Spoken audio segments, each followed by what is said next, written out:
Hello, hi, मेरे प्यारे students. How are you all? Hope you must be fit and fine, right? So myself, Prabhat Kumar Behra, your chemistry teacher.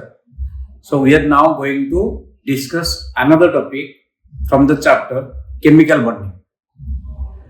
That is coordinate bond and the major application of the coordinate bond. तो major application है क्या? That is formal charge. Okay, coordinate bond और उसका application that is formal charge. तो आज के class में हम क्या डिस्कस करने जा रहे हैं, दोबारा रिपीट कर रहा हूं. फर्स्ट तो हम डिस्कस करेंगे कोऑर्डिनेट बॉन्ड, उसके बाद फिर फॉर्मल चार्ज कैसे कैलकुलेट करना है. और दोनों ही फॉर्मल चार्ज कैलकुलेशन कई बार नीट और जेईई के कॉम्पिटिटिव एग्जाम में आ चुका है ना. तो फर्स्ट देखो, before going to discuss the formal charge, first will discuss what is coordinate bond. तो कोऑर्डिनेट बॉन्ड का दूसरा नाम भी है. क्या नाम है? कोऑर्डिनेट बॉन्ड का दूसरा नाम है दैट इज डेटिव बॉन्ड, या फिर उसको को आयनिक बॉन्ड भी बोलते हैं, सेमी पोलर बॉन्ड बोलते हैं या फिर डोनर एक्सेप्टर बॉन्ड बोलते हैं. ये उसका अलग नाम हो गया. तो इन जनरल हम क्या डिस्कस करते हैं, उसको कोऑर्डिनेट बॉन्ड या फिर डेटिव बॉन्ड. ये बाकी छोटे छोटे नेम है, उसको इतना ज्यादा यूज नहीं करते. तो मेनली कोऑर्डिनेट बॉन्ड या डेटिव बॉन्ड. तो है क्या? तो इसके लिए एक एग्जांपल ले रहा हूं. कोवैलेंट बॉन्ड और कोऑर्डिनेट बॉन्ड में डिफरेंस क्या है? सपोज कोई दो स्टूडेंट डॉक्टर बनने जा रहे हैं. डॉक्टर बनने के बाद फिर दो अलग अलग स्पेशलाइजेशन के डॉक्टर बन गए. तो उसके बाद एक नर्सिंग होम ओपन करने जा रहा हूं. तो नर्सिंग होम ओपन करने के लिए बहुत सारे पैसे चाहिए. मान लो 5 करोड़ चाहिए. तो दोनों स्टूडेंट या दोनों डॉक्टर तब तो स्टूडेंट नहीं रहे होंगे, ऑब्वियसली डॉक्टर हो गए होंगे. अगर दोनों डॉक्टर 2.5 करोड़ शेयर कर रहे हैं, ठीक है, दोनों 2.5 करोड़ शेयर कर रहे हैं, तो दोनों का इक्वल शेयरिंग रहा, इक्वल कंट्रीब्यूशन रहा, तो उसको हम कोवैलेंट बॉन्ड बोलेंगे. जैसे H2Cl2F2, उसमें कोवैलेंट बॉन्ड बन गया. मान लो दोनों को नर्सिंग होम ओपन करने का इरादा है, लेकिन एक के पास फाइनेंशियली स्टेबल नहीं है और एक फाइनेंशियली काफी एफ्लुएंट है.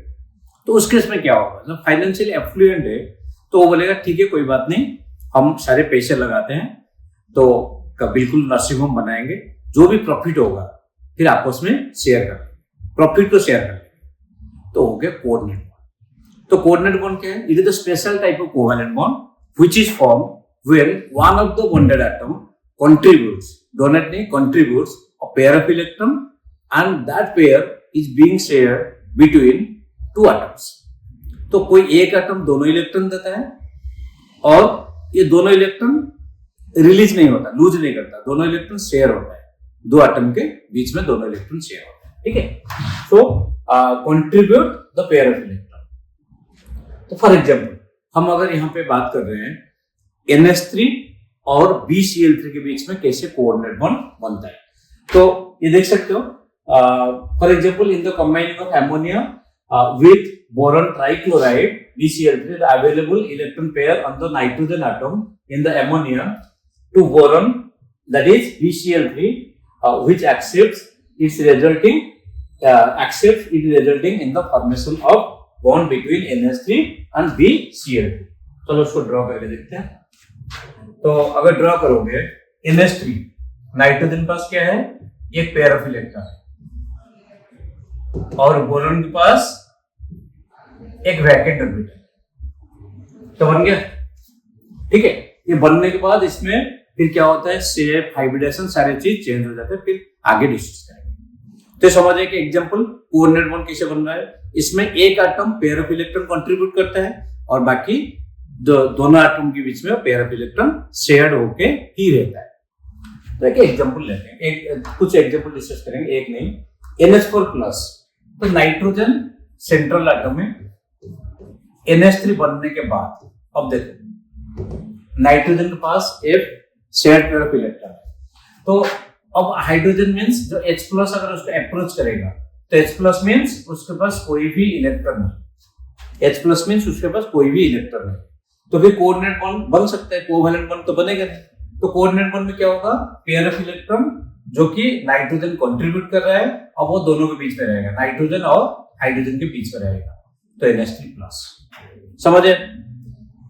एक और चाहो तो आप हाइड्रोनियम आयन का भी कोऑर्डिनेट बॉन्ड खुद से बना सकते हैं। सिमिलरली ऐसे ही H2O फिर एक लोन पेयर कोऑर्डिनेट बॉन्ड बनाएगा।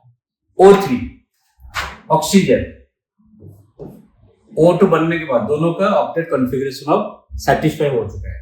जो तीसरा ऑक्सीजन है उसको क्या चाहिए, एक पेयर ऑफ इलेक्ट्रॉन की जरूरत है, और ये ऑक्सीजन और शेयरिंग करने के लिए उसके पास है नहीं। अगर बनाएगा तो फिर कोऑर्डिनेट बॉन्ड बना सकता है। तो this is the structure of O3। Next CO carbon. Carbon के पास कितने इलेक्ट्रॉन होते हैं? कार्बन के आउटरमोस्ट सेल में 4 इलेक्ट्रॉन है, ऑक्सीजन के आउटरमोस्ट सेल में 6 इलेक्ट्रॉन। तो डबल बॉन्ड बनने के बाद अब देखो एक कार्बन को इलेक्ट्रॉन की जरूरत है, कितने? 2 इलेक्ट्रॉन की जरूरत है, क्योंकि 2 + 2 + 2 6 इलेक्ट्रॉन हो चुके हैं। अब उसको ऑक्टेट के लिए और 2 इलेक्ट्रॉन की जरूरत है, और यहाँ पे देखो 2 लोन पेयर ऑलरेडी प्रेजेंट है, बट उसके पास 8 इलेक्ट्रॉन हो चुके हैं। तो अब एक ही कंडीशन हो सकता है, क्या कंडीशन होगा? ऑक्सीजन एक पेयर ऑफ इलेक्ट्रॉन को कंट्रीब्यूट करेगा और वो पेयर ऑफ इलेक्ट्रॉन दोनों एटम के बीच में ही शेयर होगा। ये समझ है? तो ये हो गया कार्बन मोनोऑक्साइड का स्ट्रक्चर। अच्छा, तो ऐसे बहुत सारे हैं, आप खुद से ड्रा कर सकते हो। N2O, N2O4, N2O5, इन सब में कोऑर्डिनेट बॉन्ड प्रेजेंट है, तो आप खुद से ट्राई करके देख लेना। N2O, N2O4, N2O5। अच्छा, अब हम एक एग्जांपल ले रहे हैं NH4Cl। कई बार ऐसे क्वेश्चन पूछा गया, चाहे नीट हो, जेई हो या स्कूल के एग्जाम में भी ये पूछा जाता है, name any compound which contains all the 3 types of bonds, that is covalent, coordinate and ionic. या फिर ऐसे दिया जाता है among the following which contains all the 3 types of bonds. तो उसमें फिर आप कैसे ड्रॉ करोगे? देखो ये दिया है एग्जांपल NH4Cl। तो NH4Cl जो है इट इज NH4+ Cl-। तो यहाँ पे कौन सी बॉन्ड है दोनों के बीच में? ये हो गया आयोनिक बॉन्ड। और अभी जैसे हम ड्रॉ किए थे, ये देखो नाइट्रोजन हाइड्रोजन बीच में, यहाँ पे क्या है? कोवैलेंट बॉन्ड, और यहाँ पे क्या है? Coordinate bond. समझ आया? तो यहाँ पे इनके बीच में कौन कौन से बॉन्ड प्रेजेंट है? कोवैलेंट भी है और कोऑर्डिनेट और डेटिव बॉन्ड भी। समझ आए? तो इसका मतलब NH4Cl is the compound which contains electrovalent, covalent and coordinate bonds. Got this? अब देखो इन द मॉडर्न टर्मिनोलॉजी आजकल क्या हो रहा है, कई सारे स्टैंडर्ड बुक अगर देखोगे उसमें कोऑर्डिनेट बॉन्ड को हम जनरली कैसे रिप्रेजेंट किए? एरो, और कंट्रीब्यूटिंग एटम से एरो स्टार्ट हो रहा है और दूसरे एटम की तरफ जा रहा है। बट कई सारे स्टैंडर्ड बुक में उसमें एरो नहीं, नॉर्मल सिंगल कोवैलेंट बॉन्ड की तरह ही उसको रिप्रेजेंट कर रहे हैं। ठीक है? So there is no distinction between a covalent and a coordinate bond. The bond formed is indistinguishable from a normal covalent bond because all the electrons are similar irrespective of their source. Means इसमें बोला जा रहा है कि bond बनने से पहले, आजकल की न्यू टर्मिनोलॉजी के हिसाब से, बॉन्ड बनने से पहले इलेक्ट्रॉन में डिफरेंस था। इलेक्ट्रॉन एक कंट्रीब्यूट कर रहा है और एक बस इलेक्ट्रॉन एन है। बट बॉन्ड बनने के बाद क्या होगा? Electron will be present like the covalent bond, like the covalent. तो इसलिए आजकल कोऑर्डिनेट बॉन्ड, कोवैलेंट बॉन्ड में कोई डिस्टिंक्शन है ही नहीं। तो अब देखो, the distinction however is useful for the extent that it helps in keeping the track of valence electrons and for assigning formal charge. ये मेजर पॉइंट है। फॉर्मल चार्ज असाइन करने के लिए हमें कोवैलेंट बॉन्ड और कोऑर्डिनेट बॉन्ड में distinction पता चल जाएगा, और वही चीज हम करने जा रहे हैं। अभी हम क्या करने जा रहे हैं? We are going to calculate the formal charge. ठीक है? तो फॉर्मल चार्ज क्या है उसको हम डिस्कस करने जा रहे हैं। ओके स्टूडेंट्स, तो और फॉर्मल चार्ज कैलकुलेशन वहीं पे होगा जहां पर कोऑर्डिनेट बॉन्ड प्रेजेंट होता है।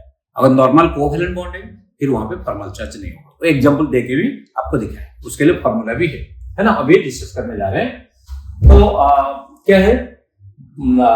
अच्छा, तो फॉर्मल चार्ज कैलकुलेट करने से पहले हम यहाँ पे क्या डिस्कस करने जा रहे हैं? Properties of the coordinate compound. Although it is similar to the covalent, but कुछ कुछ प्रॉपर्टीज में डिफरेंट है। और ये मनाया जाता है जो कोवैलेंट कंपाउंड होते हैं या कोवैलेंट बॉन्ड होता है, आयोनिक बॉन्ड होता है और कोऑर्डिनेट बॉन्ड है। तो कोऑर्डिनेट बॉन्ड का जो प्रॉपर्टी होता है, so that is in between the covalent bond and ionic bond. In between covalent bond and ionic bond means कुछ प्रॉपर्टी कोवैलेंट बॉन्ड से ज्यादा होता है, आयोनिक बॉन्ड से कम होता है, कुछ कोवैलेंट बॉन्ड से कम होता है, आयोनिक बॉन्ड से ज्यादा होता है। क्यों? क्योंकि यहाँ पे देखो डिफरेंस इसलिए आता है क्योंकि जो कंट्रीब्यूटिंग एटम है एक है, मींस एक एटम 2 इलेक्ट्रॉन कंट्रीब्यूट कर रहा है, रिलीज नहीं कर रहा है। तो इसलिए कहीं ना कहीं प्रॉपर्टीज में थोड़ा सा डिफरेंस आ ही जाता है। तो ये देखो फर्स्ट फिजिकल स्टेट, ये तीनों में solid liquid gas like the covalent compound उसमें एग्जिस्ट करते हैं। मेल्टिंग पॉइंट, बॉइलिंग पॉइंट, ये देखो it is higher than purely covalent compound. हमें पता है melting point, boiling point ionic compound का ज्यादा होता है, कोवैलेंट कंपाउंड का कम होता है, और इनका इन बिटवीन होता है। आयोनिक कंपाउंड से कम होता है और कोवैलेंट कंपाउंड से, प्योरली कोवैलेंट कंपाउंड से ज्यादा होता है, ठीक है, and lower than purely ionic compounds. Next point, next है दीज आर आज स्टेबल आज कोवैलेंट कंपाउंड। मतलब देखा जाए तो स्टेबिलिटी में जो हम थर्ड पॉइंट बात कर रहे हैं, तो कोवैलेंट कंपाउंड जैसे ही स्टेबल है, the additional compounds are however not very stable, ठीक है। जैसे NH4+ बन रहा है वो उतना ज्यादा स्टेबल नहीं है। It is a strong bond because the paired electrons can not be separated. हम चाहे तो पेयर्ड इलेक्ट्रॉन एक बार बॉन्ड बन गए, बॉन्ड बनने से पहले बात अलग था, बॉन्ड बनने के बाद फिर दोनों इलेक्ट्रॉन को अलग करना, सेपरेट करना पॉसिबल नहीं। तो अगर दोनों इलेक्ट्रॉन सेपरेट नहीं हो सकते तो स्ट्रॉन्ग होगा, वीक होगा, तो ऑब्वियसली स्ट्रॉन्ग होगा। तो सॉल्युबिलिटी, तो सॉल्युबिलिटी कोवैलेंट कंपाउंड में क्या होता था, soluble in the non polar solvents mainly, और कोई अगर पोलर कोवैलेंट कंपाउंड था वो पोलर सॉल्वेंट में हो रहा था। तो ये भी ऐसे ही है, sparingly soluble in the polar solvent and highly soluble in the non polar solvent. कौन सी? कोऑर्डिनेट बॉन्ड जहां पर प्रेजेंट होता है। कंडक्टिविटी, तो जैसे कोवैलेंट कंपाउंड में कोई कंडक्टिविटी इतना होता नहीं था, कुछ कंपाउंड मान लो ग्राफाइट है तो वहां पे कंडक्टिंग पावर होता था, क्योंकि यहाँ पे ना कोई फ्री इलेक्ट्रॉन है ना कोई फ्री आयन है। तो एग्जैक्टली कोऑर्डिनेट कंपाउंड में भी कंडक्टिंग पावर का उतना ज्यादा है ही नहीं, ठीक है। अच्छा, नेक्स्ट है डायरेक्शनल। तो आइसोमेरिज्म होगा तो ये बॉन्ड भी रिजिड और डायरेक्शनल होता है। अगर रिजिड डायरेक्शनल होगा तो इसमें आइसोमेरिज्म दिखा सकता है, ठीक है। नेक्स्ट डाइलेक्ट्रिक कांस्टेंट, तो कोई कंपाउंड में अगर कोऑर्डिनेट बॉन्ड है, ठीक है, तो उनका डाइलेक्ट्रिक कांस्टेंट जो होगा हाई वैल्यू, उनका डाइलेक्ट्रिक कांस्टेंट जो होगा हाई वैल्यू होगा। मॉलिक्यूलर रिएक्शन, जैसे covalent compounds show molecular reaction, क्योंकि उसमें आयंस बनते नहीं है, तो यहाँ पे भी coordinate bond also show the coordinate compounds also show the molecular reactions. Okay students, तो यहाँ तक हम क्या डिस्कस किए, कोऑर्डिनेट बॉन्ड है क्या, कुछ एग्जांपल और उनके प्रॉपर्टीज। तो नेक्स्ट जो इंपॉर्टेंट टॉपिक है दैट इज फॉर्मल चार्ज। तो फॉर्मल चार्ज है क्या और उसको कैसे कैलकुलेट करेंगे। तो अभी थोड़ी टाइम पहले हम डिस्कस किए थे फॉर्मल चार्ज क्या है, जहां पे कोऑर्डिनेट बॉन्ड होगा वहां पे फॉर्मल चार्ज का सिग्निफिकेंस होगा। और एक चीज देखो, कई बार स्टूडेंट कंफ्यूज होते हैं कि फॉर्मल चार्ज और जो ऑक्सीडेशन स्टेट होता है दोनों सेम होता है या अलग होता है? दोनों बिल्कुल अलग होता है, दोनों बिल्कुल अलग होता है। उसमें एक दो एग्जांपल भी बताएंगे, ठीक है। कुछ जगह फॉर्मल चार्ज और ऑक्सीडेशन स्टेट दोनों सेम होते हैं, कुछ जगह डिफरेंट होते हैं, ठीक, इन जनरल डिफरेंट होते हैं, और कुछ स्पेसिफिक जगह वहां पे सेम होते हैं। तो सपोज आपको थर्मल चार्ज कैलकुलेट करना है, उसके लिए फार्मूला तो है, बट उसका बैकग्राउंड क्या है, उसकी इंट्रोडक्शन क्या है। It is possible to represent two different Lewis structures for a molecule that differs in the arrangement of atoms. मान लो आपको X2Y रिप्रेजेंट करना है, ये भी तो हो सकता है, या फिर Y सेंटर में हो सकता है। और जो सेवरल वेज है मॉलिक्यूलर स्ट्रक्चर को रिप्रेजेंट करने के लिए, ठीक है, तो उसमें एक थर्मल चार्ज का कहीं ना कहीं यूज होता है। वहां पे थर्मल चार्ज का कहीं ना कहीं यूज होता है। क्यों यूज होता है? क्योंकि उसका रियल स्ट्रक्चर को निकालने के लिए थर्मल चार्ज का कहीं ना कहीं यूज होता है। तो अब डिस्कस करते हैं थर्मल चार्ज है क्या। तो देखो आगे तुम्हारे सामने थर्मल चार्ज का फॉर्मूला, और क्विकली वीडियो को पॉज करो और ये फॉर्मूला लिखो। क्विक फॉर्मूला लिखो जल्दी जल्दी। टाइम खत्म हो रहा है. Okay, so I hope all of you have written the formula. तो फॉर्मल चार्ज क्या है देखो, उसमें formal charge of an atom in a Lewis structure in a molecule, total number of valence electrons in the free state और free atom, total number of valence electron जितने electron present है, minus total number of non bonding electron, non bonding lone pair में, अगर lone pair एक है तो non bonding electron 2 हो जाएंगे, minus half of total number of bonding और शेयर्ड इलेक्ट्रॉन. मान लो 2 बॉन्ड बने हैं, तो 2 बॉन्ड मींस कितने इलेक्ट्रॉन हुए, एक बॉन्ड में 2 इलेक्ट्रॉन होते हैं, 2 बॉन्ड में 4 इलेक्ट्रॉन हो गए, तो उसको हाफ करना है, उसको हाफ करना है. ठीक है, तो ये हो गया उसका फॉर्मूला. दोबारा बता रहा हूं, formal charge equal to total number of valence electrons in the free atom minus total number of non bonding electrons minus half of total number of bonding electrons. ये हो गया उसका फॉर्मूला. तो formal charge is the difference between, मतलब in general अगर बोलोगे, between the number of valence electrons in an isolated atom and the number of electrons assigned to that in a Lewis structure. Means कितने electron valence shell में present है minus जितने electron use हो चुके हैं या जितने इलेक्ट्रॉन अभी भी लोन पेयर के फॉर्म में, सबको सब्ट्रैक्ट कर दो, that is the formal charge. जब तक एग्जांपल नहीं लेंगे तब तक तो समझ नहीं आएगा. तो एग्जांपल क्या है, सपोज हम कार्बन मोनोऑक्साइड की बात कर रहे हैं. तो कार्बन मोनोऑक्साइड में देखो सी अभी स्ट्रक्चर ड्रॉ किए थे. ओके, तो यहाँ पे देखो एक लोन पेयर है, यहाँ पे एक lone pair. So what is the formal charge of carbon? Number of electrons in the valence shell 4 minus number of non-bonded electron 2 minus half number of shared electron. यहाँ पे कितने shared electron है? 3 bonds है, 3 bond में shared electron 6 हो गए, तो कितना हो गया 4 minus 3 minus 2 that is equal to -1. वहीं पे thermal charge of oxygen that is equal to कितने इलेक्ट्रॉन आउटरमोस्ट शेल में है 6 माइनस कितने नॉन बॉन्डेड इलेक्ट्रॉन है 2 माइनस हाफ ऑफ कितने शेयर्ड इलेक्ट्रॉन है, शेयर्ड इलेक्ट्रॉन यहाँ पे 6 है, तो that is 6 minus 2 minus 3 that is +1. +1 mention करना होगा बच्चे, क्योंकि अगर आप 1 लिखोगे तो चार्ज नहीं होगा, तो चार्ज के लिए आपको इधर प्लस या माइनस साइन मेंशन करना जरूरी है, अदरवाइज गलत हो जाएगा. तो ये देखो, अगर यहाँ पे कार्बन मोनोऑक्साइड की हम बात कर रहे हैं, तो कार्बन मोनोऑक्साइड में अब थर्मल चार्ज कितना हो गया, ये हो गया -1, ये हो गया +1. बट अगर यहाँ पे आप ऑक्सीडेशन स्टेट की बात करोगे, तो ऑक्सीडेशन स्टेट जो हमारा वीडियो है उसमें देख लेना, ऑक्सीडेशन स्टेट कैलकुलेट करने के लिए क्या फॉर्मूला है, उसमें भी कार्बन मोनोऑक्साइड के मैंने एग्जांपल दिया हुआ है. तो ये देखो +2 है और ये -2 है, दैट इज ऑक्सीडेशन स्टेट. और ये क्या हो गया, थर्मल चार्ज. तो समझ है, thermal charge oxidation state same होते नहीं. ठीक, एक और एग्जांपल, सपोज हम N2O की बात कर रहे हैं. N2O, तो इसका स्ट्रक्चर फटाफट ड्रॉ करो. एक कोऑर्डिनेट बॉन्ड O, तो अगर लोन पेयर की बात करोगे तो ये हो गया लोन पेयर. तो ये नाइट्रोजन इसको X ले लो, ये वाला नाइट्रोजन को Y. तो X नाइट्रोजन का थर्मल चार्ज कितना होगा, number of electrons in the valence shell minus number of non bonded electron minus half of number of shared electron, तो कितना हो गया 0 हो गया. क्यों? क्योंकि यहाँ पे देखो कोई कोऑर्डिनेट बॉन्ड है ही नहीं.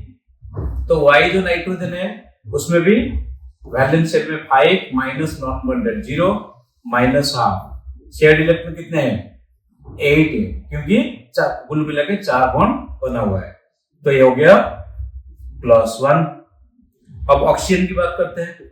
ऑक्सीजन में आउटरमोस्ट शेल में कितने इलेक्ट्रॉन्स हैं 6 इलेक्ट्रॉन माइनस नॉन बॉन्डेड कितने हैं 6 माइनस हाफ, शेयर्ड इलेक्ट्रॉन कितने हैं, एक ही तो कोऑर्डिनेट बॉन्ड है, मींस 2 शेयर्ड इलेक्ट्रॉन हो गए, तो कितना हो गया -1.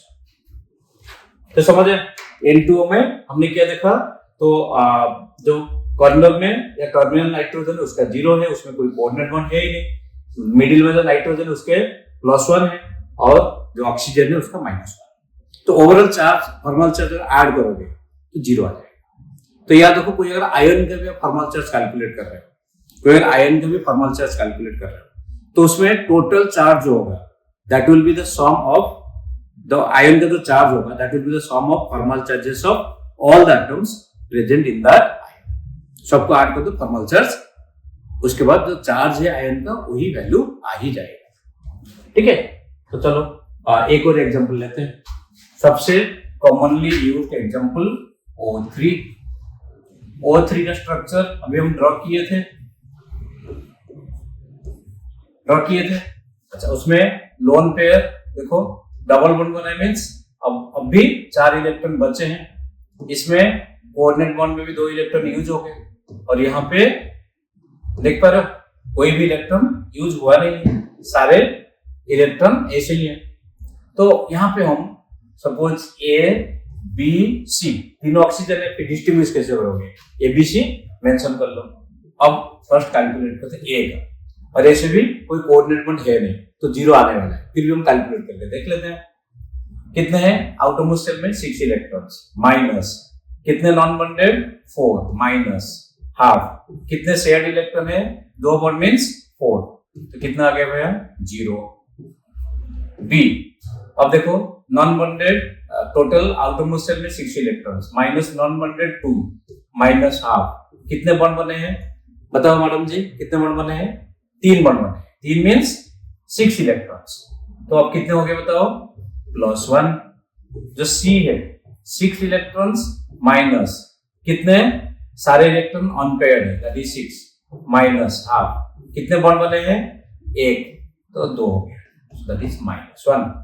अब O3 क्या है? न्यूट्रल मॉलिक्यूल है, इसका थर्मल चार्ज का ऐड कर दो 0। बट तीनों जो ऑक्सीजन है, तीनों ऑक्सीजन का थर्मल चार्ज अलग अलग आ रहा है। तो स्टूडेंट समझ आए थर्मल चार्ज।